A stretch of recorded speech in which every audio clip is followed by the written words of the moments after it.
ఒక చిన్న మంచి మాట మనల్ని ఆనందంగా ఉండనీయకుండా చేసే 2 విషయాలు.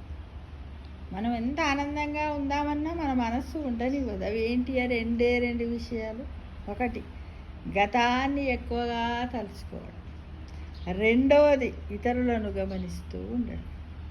మనం ఏదో జరిగిపోయి సత్యం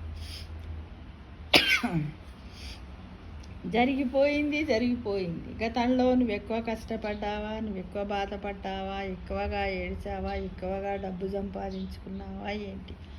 అందుకే పెద్ద మనుషులు అంటారు కదా, ఒరేయ్ అతహం గతః, మర్చిపోరా, ఇప్పుడు ఉన్న దాంట్లోనే నిమ్మలంగా ఉండరా, బతకరా అంటే ఎవరైతే గతం గురించి ఎక్కువగా తలుచుకుంటారో వాళ్ళు బాధపడుతూ ఉంటారు. అంటే మనం ఇప్పుడు ప్రజెంట్ ఉన్న పరిస్థితి కంటే గతంలో తక్కువగా ఉంటే పర్వాలేదు. గతంలో మనం మంచిగా ఉండి ఇప్పుడు ఉన్నటువంటి వర్తమాన పరిస్థితుల్లో మనము తక్కువగా ఉన్నట్టయితే ఎలా అంటే డబ్బే అనుకోకూడదు.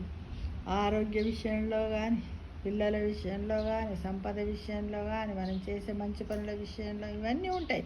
కానీ మనం ఏమంటాం, ఫస్టే గతం గురించి ఆలోచించొద్దని. కానీ అప్పుడు డబ్బు బాగుండే, ఇప్పుడు లేక మేము అది కాదు. ప్రతి ఒక్క విషయం కూడా అవసరమే మిత్రమా. అందుకే గతంలో జరిగిపోయిన దాన్ని ఎక్కువగా తలుచుకోవడం వల్ల నీకేమి లాభం లేదు అని అర్థం.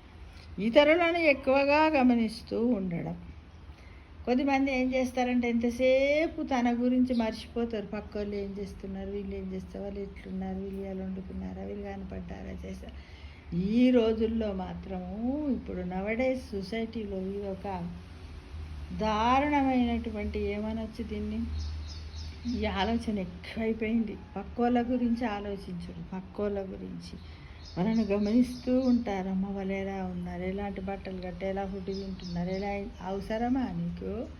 ఆ పక్క వాళ్ళ గురించి ఆలోచిస్తూ గమనిస్తూ ఉండడం కంటే నీ గురించి నువ్వు ఆలోచించుకుంటూ నీ సమయాన్ని నువ్వు సద్వినియోగం చేసుకో. వాళ్ళ గురించి నువ్వు ఆలోచించడం వల్ల నీ సమయం అంతా వృధా అయిపోతుంది కదా మిత్రమా.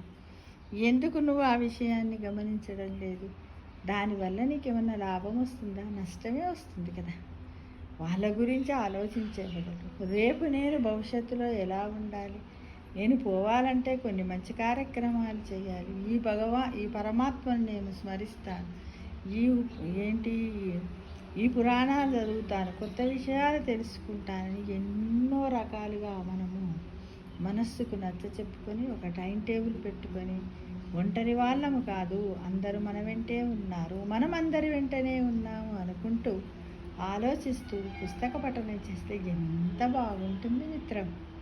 అసలు నీ ఆలోచనలకు అలాంటి ఆలోచనలు నీలో వచ్చాయంటే ఆ పరమాత్మ నుంచి నీకు అవన్నీ కూడా అవార్డ్స్ వస్తున్నాయి, రిటర్న్ గిఫ్ట్స్ అనుకోవాలి మిత్రము.